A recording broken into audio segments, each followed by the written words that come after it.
ములుగు జిల్లా ఏటూరు నగరం మండలం మేజర్ గ్రామ పంచాయతీ సర్పంచ్ గా బీఆర్ఎస్ పార్టీ బలపరిచిన అభ్యర్థి కాకులమర్ర శ్రీలత 3230 ఓట్ల మెజారిటీతో గెలుపొందారు.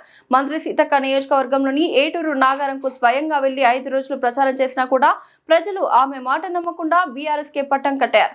ఇక్కడ జరిగిన ఎన్నికలు సర్పంచ్ అభ్యర్థుల నడుమ కాదు, మంత్రి సీతక్కకు కాకులమర్రి లక్ష్మీ నరసింహారావుకు జరిగిన పోరులా కనిపించింది.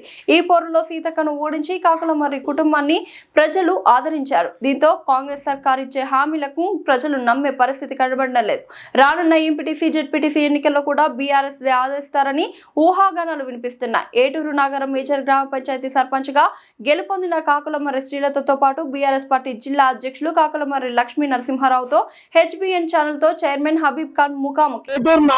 మేజర్ గ్రామ పంచాయతీ అభ్యర్థిగా గెలుపొందిన కాకులమర్రి శ్రీలత గారితో మనం ఉన్నాము. వారితో మాట్లాడే ప్రయత్నం చేద్దాం.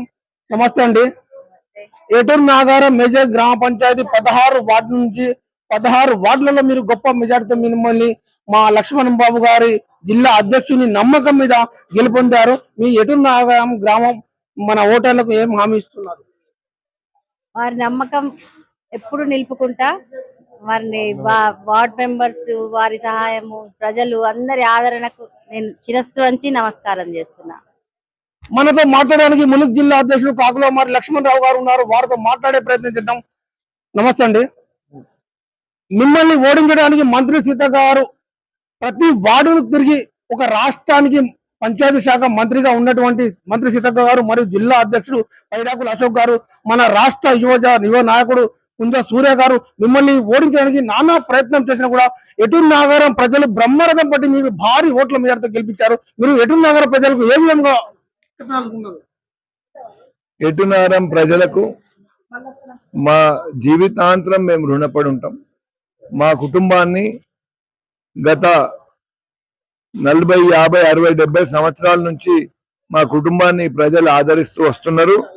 ఎంతమంది మంత్రులు వచ్చినా, ఎంతమంది మంత్రుల కొడుకులు వచ్చినా, జిల్లా పార్టీ అధ్యక్షులు వచ్చినా, వేరే అసలు కార్పొరేషన్ చైర్మన్లు వచ్చినా, ఇక్కడ ప్రజాబలం ముందట ఏది పనిచేయదు.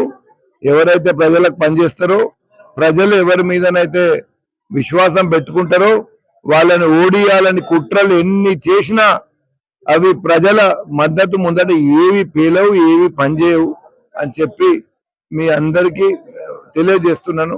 మంత్రి గారికి కూడా నేను విజ్ఞప్తి చేస్తున్నాను. మీరు జిల్లా పార్టీ అధ్యక్షుడు ఆయన నిలబడ్డాడు ఇక్కడ, ఆయనని ఓడించి ఆయన రాజకీయ జీవితాన్ని తుడిపేద్దాము, అలాగే బీఆర్ఎస్ పార్టీని టోటల్ పతనం చేద్దాము ములుగు జిల్లా నుంచి అని చెప్పి మీరు మీ మీటింగ్ లో మాట్లాడిన విషయాలు మాకు తెలిసినాయి. మీకు ఒకటే చెప్తున్నా, మీ ముఖ్యమంత్రి గారు ఏదైతే కేసీఆర్ గారి చరిత్రను తుడిపేయాలని ప్రయత్నం చేసిండ్రో మీరు ఆయన టోటల్ గా విఫలమైండు.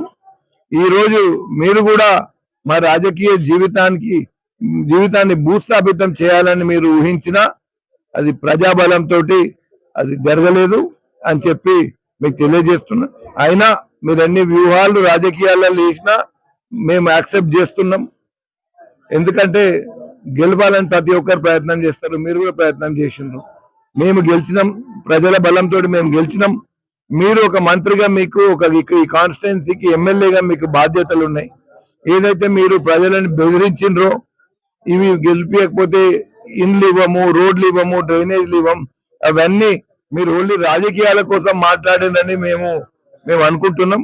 మీరు తప్పకుండా ఈ ప్రాంతానికి ఏదైతే ఎమ్మెల్యేగా ఉన్నప్పుడు మాట ఇచ్చిండ్రో, ఎమ్మెల్యేగా ఉన్నప్పుడు మిమ్మల్ని ఈ ప్రజలు గెలిపించి మీరు మంత్రి అయినరో, ఆ ప్రజల మీద మీరు ఏటూరు నాగారం ప్రజల మీద మీరు కక్ష సాధింపు చర్యలు తీసుకుంటే అది మంచిది కాదు. మీకు మేము హామీ ఇస్తున్నాం. ఊరు విషయంలో, గ్రామం డెవలప్మెంట్ విషయంలో, గ్రామంలో ఉన్న అవసరాల విషయంలో మేము పూర్తిగా మీకు సహకరిస్తాం. ఎందుకంటే మేము ఈ రోజు గెలిచింది, మమ్మల్ని ఈ రోజు ప్రజలు ఎన్నుకున్నది ఈ ప్రాంతానికి మంచి చేస్తామని. సో దాని వరకు మాకు రాజకీయాలతో సంబంధం లేదు. కానీ మీరు గిన అదే ధోరణిలో పోతే మాత్రం మళ్ళీ మా వ్యూహాలు మాకు ఉంటాయని చెప్పి మీకు తెలియజేస్తాం. కేసీఆర్ గారు స్థాపించిన కానించి ఏటూరు నాగారంలో గులాబీ జెండా ఎగరవేయలేదు. మీరు ఎగరవేస్తానన్నారు, తప్పకుండా భారీ మెజార్టీతో ఎగరవేశారు. ఏటూరు నాగారం ప్రజలకు గులాబీ జెండా ఎగరవేశారు. వారికి ఏం చెప్పబోతున్నారు? ప్రజలందరికీ నేను శిరస్సు వంచి నమస్కరిస్తున్నా. ఈరోజు గులాబీ జెండాని ఎగిరేసినందుకు ఎగిరేయడానికి సహకరించిన అందరికీ శిరస్సు వంచి నమస్కరిస్తున్నా. మీకు రుణపడి ఉన్నాం. నేను మా కుటుంబం మీకు బానిస లెక్క పనిచేస్తామని చెప్పి మీకు తెలియజేస్తాం. మా హెచ్బిఎన్ ఛానల్ మీరు చేస్తున్న సేవలు కానివ్వండి, చదువుల తల్లులకు తన వంతు సహాయం చేస్తూ, మరియు చనిపోయిన వారికి మరి పెళ్లిలకు మీ వంతు సహాయం చేస్తూ మా ప్రజల్లోకి మా హెచ్బిఎన్ ఛానల్ తీసుకుపోవడం జరిగింది. ప్రజలు కూడా ఆశీర్వదించి మిమ్మల్ని బ్రహ్మాండంగా ఓటు వేశారు. మా హెచ్బిఎన్ ఛానల్ కి మీరు ఏం చేయబోతున్నారు? హెచ్బిఎన్ ఛానల్ కి అలాగే దాని మేనేజింగ్ డైరెక్టర్ హబీబ్ ఖాన్ గారికి మేము కృతజ్ఞతలు తెలియజేస్తున్నాం. మీరు నిత్యం నిజంగా ప్రతి ప్రోగ్రామ్ కి ఇంత కష్టపడి ఎంత ఎండ వాన అనకుండా మీరు రావడము, మీరు కవర్ చేయటము, దాన్ని ఇమీడియట్లీ అప్లోడ్ చేయటం, we are very much thankful to you. And మీరు నిజాన్ని నిజంగా చూపెట్టడంలో మీరు ముందున్నారు కాబట్టి మిమ్మల్ని అభినందిస్తున్నాను. జై తెలంగాణ.